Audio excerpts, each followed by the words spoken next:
Hi, everyone. I do not have a PowerPoint to share, but I may at some point maybe share my screen and put up a couple of websites. So I'm going to try to do a good job painting word pictures for you.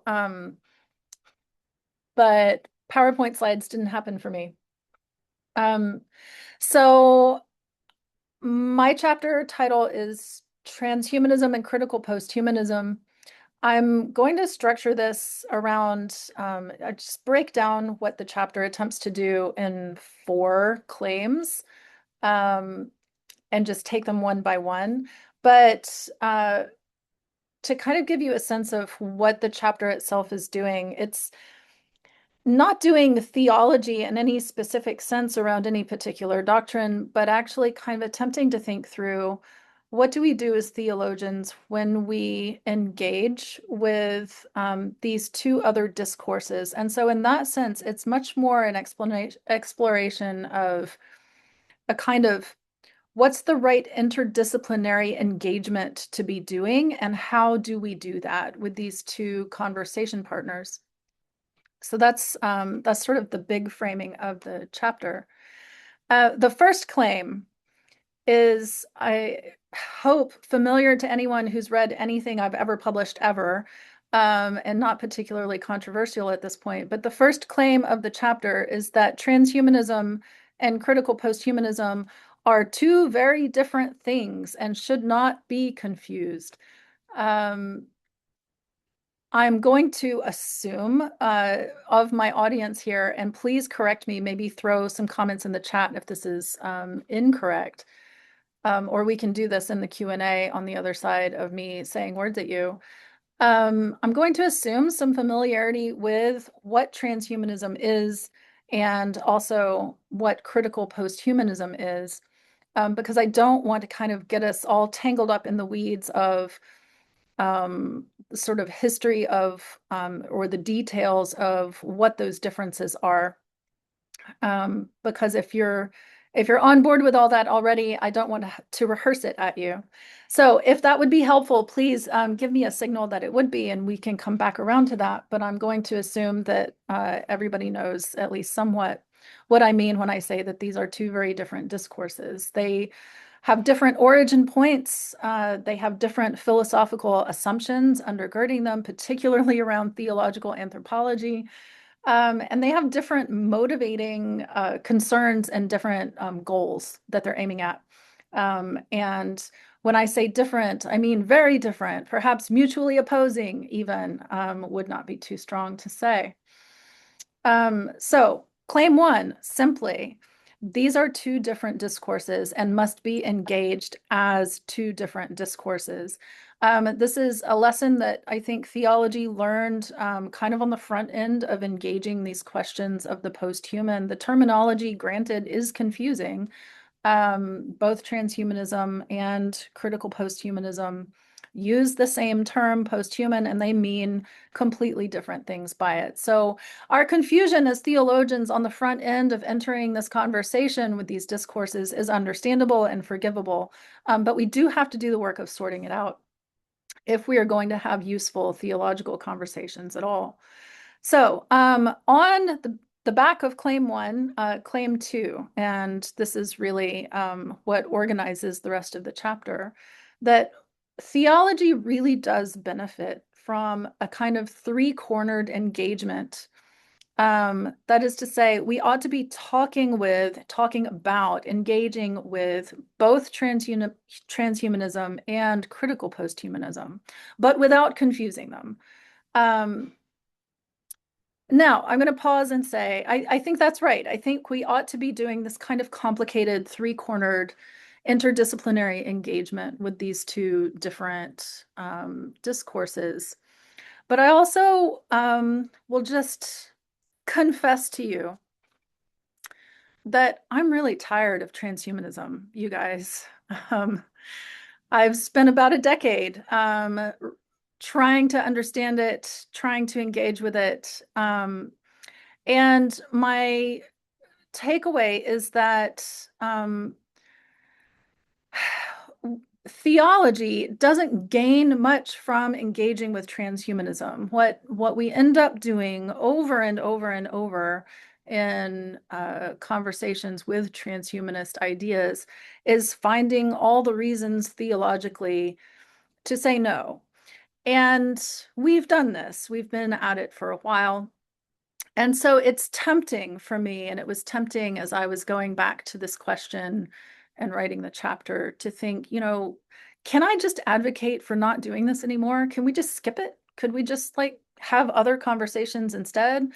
And I would love to, but I think actually the answer is no. And the answer is no, we need to keep having the kind of more complicated three-cornered conversation for a couple of reasons. One, just historically, this is where the conversation started. Theological engagements with questions of technology and what it means to be human began with engaging transhumanist thinkers first. And so that's our literature, that's our starting point. But beyond that, I mean, I think the pressing reason nowadays is transhumanism is becoming more culturally mainstream and more politically and economically powerful.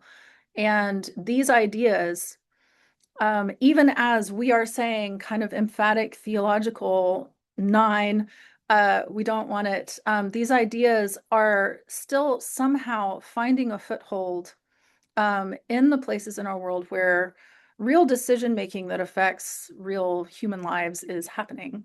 And so we have to keep speaking to that.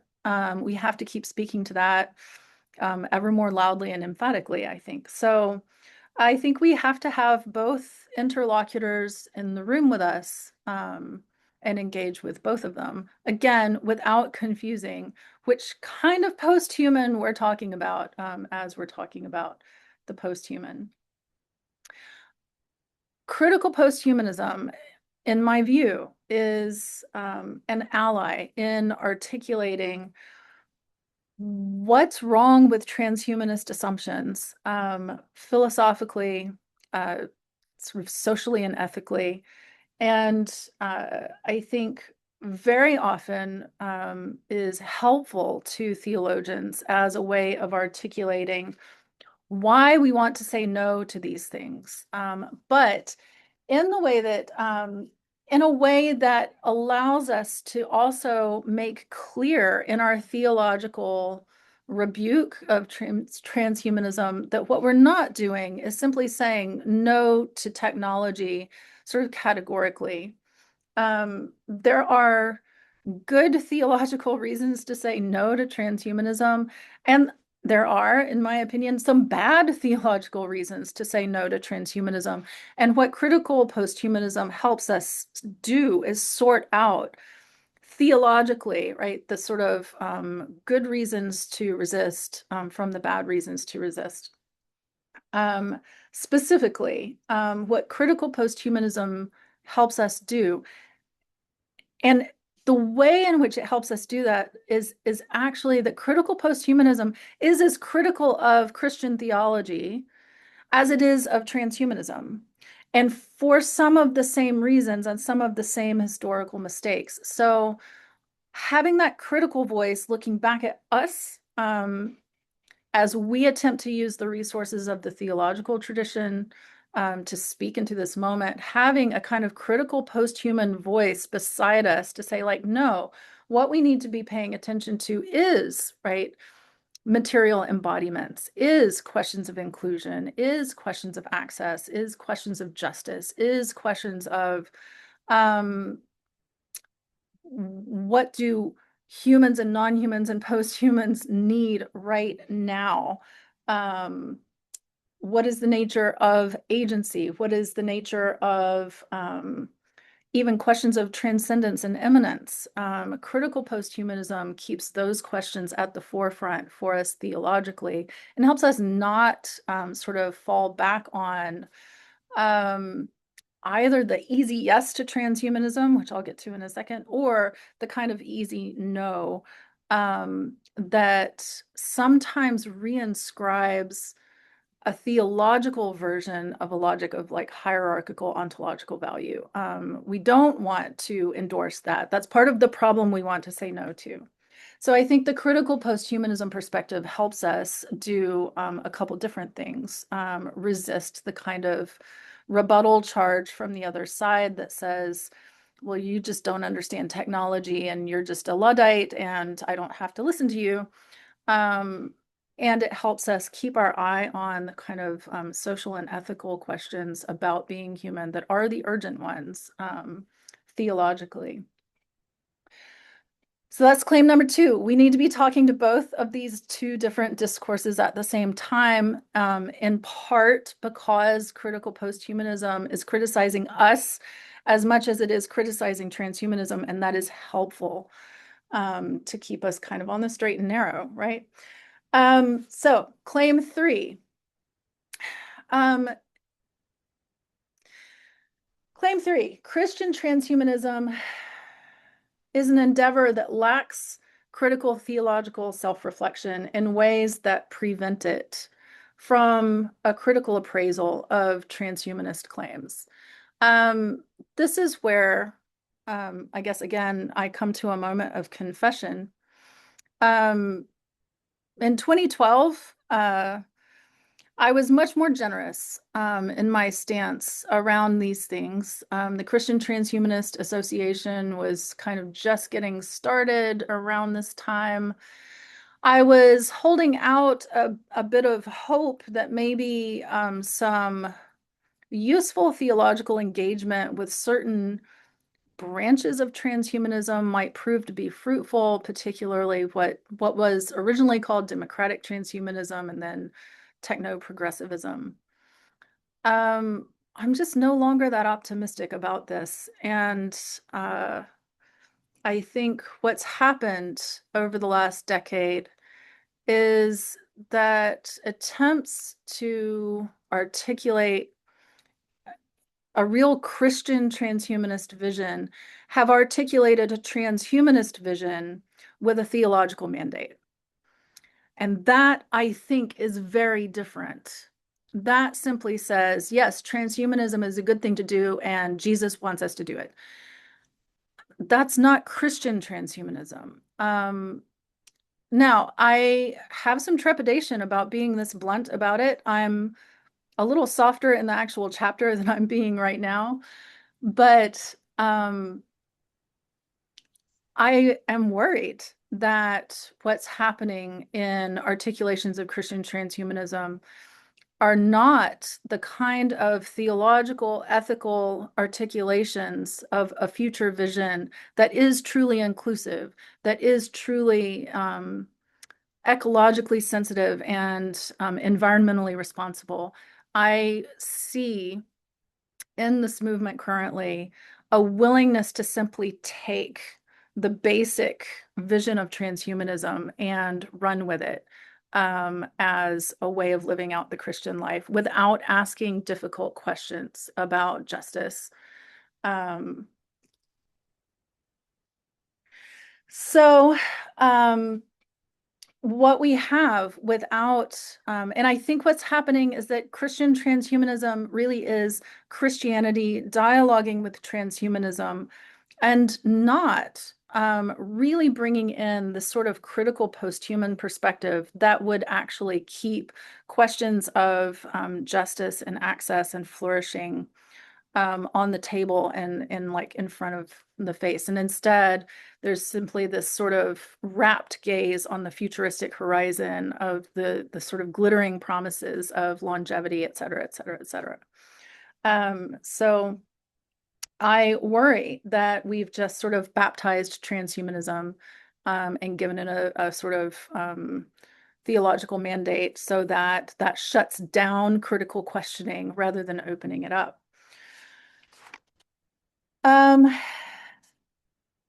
So this is a break for me, kind of definitively. I have lurked on the fringes of Christian transhumanism for a long time, critically, but intentionally. And I think at this point, I am ready to conclude that this is not the right theological strategy, and this is not the right theological conversation. Um, so the chapter concludes, this is claim 4. Fruitful future conversations center around conversations about ecology, about gender, both feminist and queer theology conversations, disability, liberation. These are the conversations that are engaging with notions of the posthuman in ways that are theologically fruitful and that we need to continue to press and pursue. I think this volume does a great deal to further um, all of those conversations. Um, I do think there's a particular gap, and I would love to see more of this around the specific area of gender and reproduction, um, because technology has such a role in this. And to move the conversation from kind of where it currently exists, at least in my work and in this chapter, on this sort of like very abstract, high general level to a very concrete bioethical, practical application, right?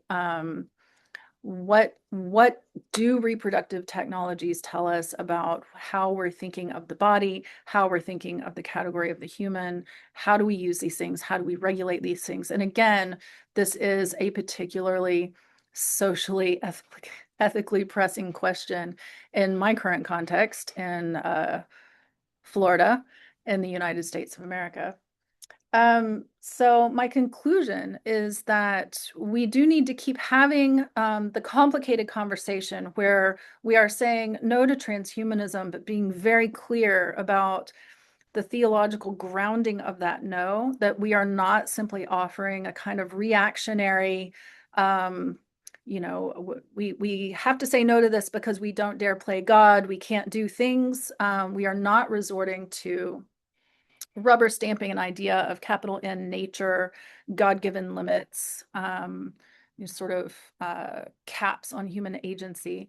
And we are not saying no to technology, but what we are saying is, sure, to be human is to be a co-creator, is to have agency, is to express that agency technologically. But the details matter. What are we chasing and why are we chasing it? If what we're chasing is a transhumanist vision of limitless expansion of the self, that's that's not the moral vision of Christian theology, and we need to be able to say so. I think that critical posthumanism helps us do that, even while critical posthumanism is not particularly friendly to Christian theology in particular. But they are a good critical ally to have. Those conversations take us useful places. And while we've got to keep dialoguing with transhumanism, we have to do that in order to keep saying no. But the critical posthumanism conversation gives us ways forward where we can find ways to say yes. Yes, technology can help us. Let's make sure that the tools we create are tools that do in fact contribute to the common good and to specifics of human flourishing in context, to specifics of ecological and environmental demands, and not just, well, here's the technology we've made for you. You're going to love it. Here, give me money, without considering what is it for? Um, As a final note, and this is not in the chapter, but the prompt for the talk included the question, if you were writing this now, what would you do differently? I think I might do two things in the chapter that are not actually there in its form right now. One is I would probably be a little bit harsher um, in my analysis of Christian transhumanism. And I would probably want to throw in something about data centers and the environmental cost of this technology that, frankly, no one has asked for and that nobody is sure is good for anything yet. Um, but that was not part of the chapter I was able to put in the time frame of writing it. Um, I hope I've left us adequate time for conversation about both chapters, and I'm going to stop.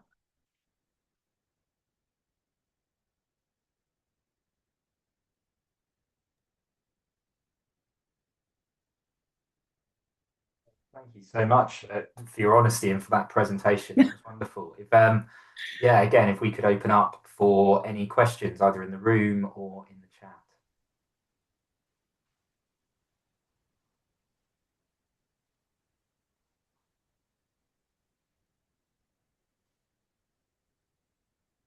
Yes. Jonas, did you mean to raise your hand? I did mean to raise my hand. I just I just want to make sure the technology in the room was okay before I did that. Unmuted. Thank you, Jenna. Thank you for writing this chapter, even though you're kind of at the end of your enthusiasm for the topic, which is completely understandable. But it's kind of my question is on that theme really, because it seems to me that the transhumanist movement, the kind of it is fairly limited, or it's not a massive group of people that think of themselves in this way or identify in this way. But I wonder if a reason for continuing this reflection is not because of that particular expression, but because of some of their ideas actually underlies a lot of our assumptions as a society as a whole. So I just wondered what you thought of that. So Yeah, I here's how I'm reading things right now. There are not very many people who really want to very publicly wear the label transhumanist. Um, that group of people really is small. However, there are so many people who are kind of transhumanism adjacent and who are powerful and influential and who are literally making decisions upon which ride the lives and deaths of hundreds of thousands of people, right? I mean, look, I'm just talking about Elon Musk right now. So, so I think what's happening is that transhumanism as a philosophical movement remains kind of unknown and fringy, but they have been working for as long as I've been tracking them. They have been working very hard to become mainstream in certain ways and to get up and running certain kind of influential think tanks, right, around piggybacking on existing institutions. And what we've also got is the kind of this fringe philosophical movement that was born in the late 1980s, early 90s Silicon Valley, which has only become more and more of a power player economically and now explicitly politically, with figures like Musk and Peter Thiel, um, sitting down with top levels of US government and literally, as I said, making decisions on which ride the lives and deaths of hundreds of thousands of people. So, does Elon Musk use the label transhumanist? Not to my knowledge, but has he explicitly kind of affiliated himself with long-termism? Yes. Has he explicitly affiliated himself with effective altruism? Yes. Are the things that he's chasing after his kinds of projects, are they the kinds of things that you find talked about in the transhumanist FAQ? Also, yes.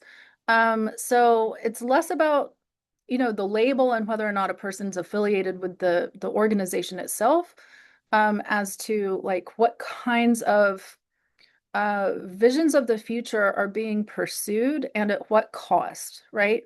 Who's included and who's left out. It's this picture is getting dire, I think, and I may be more pessimistic than other people because I do live in Florida, but it worries me. It worries me a lot, and so I think we have to.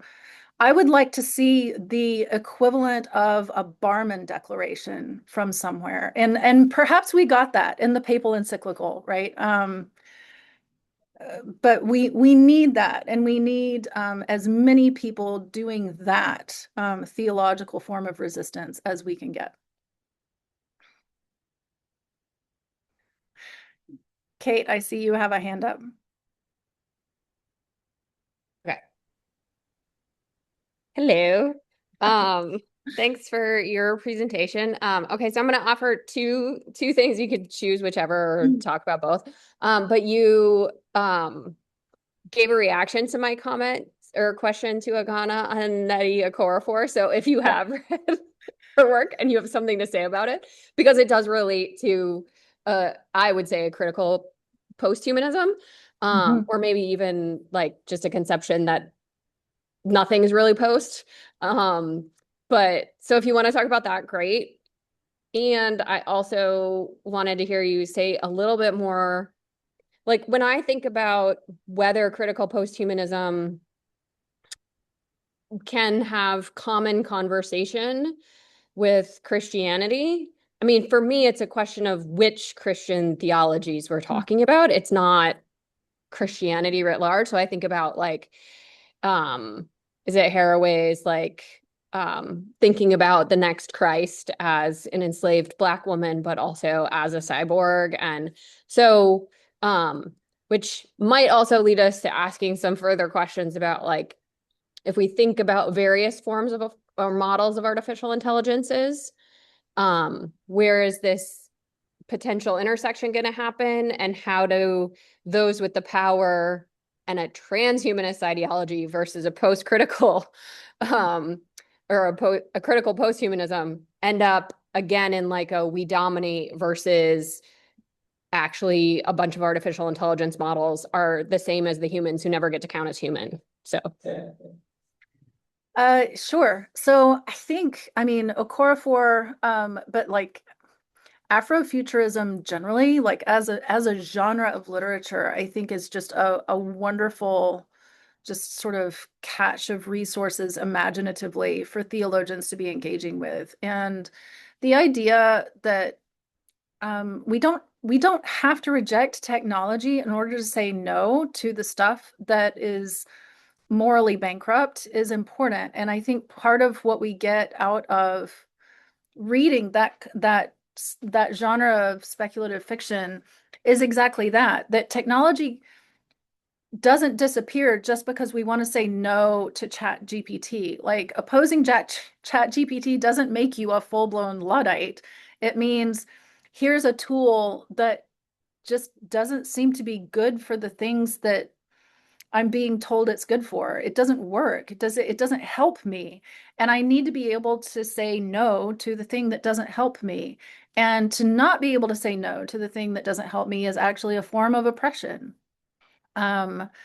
So what we have is, a kind of like wonderful just source of imaginative world building from Okorafor and others that show us what different forms of technological innovation could look like if it were really responsive to people's needs, to the actual uses in the moment, and not the product of the other end of the chain, which is here's a thing we can build, let's do it, and then see if we can sell it. We'll figure out what it's good for later. We'll find a use case at some point somehow.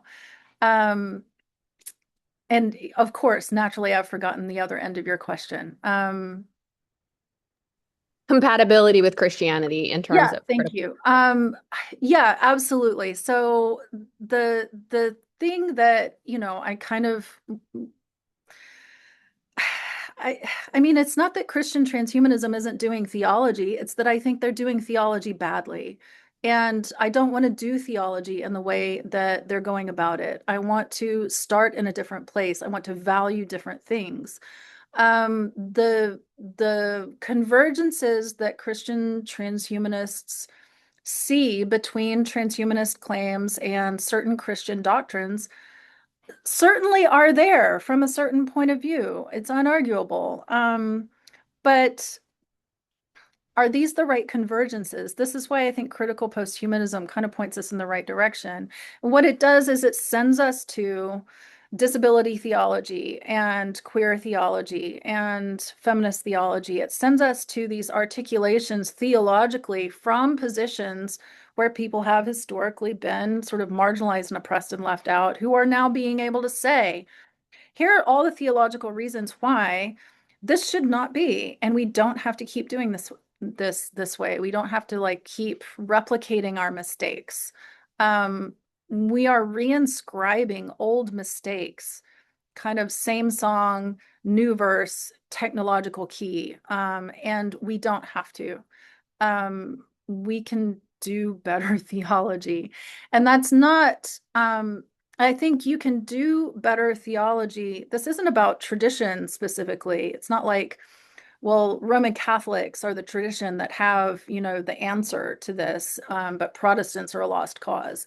I think anywhere you're located, kind of in the broader Christian tradition, this is a matter of like existential stance toward your own theological resources. How are you reading the Bible? How are you reading your own inheritance of traditional theologies? And what is in there that allows you to see clearly what is good and what is bad about the philosophies that are being kind of pressed upon us in this current moment?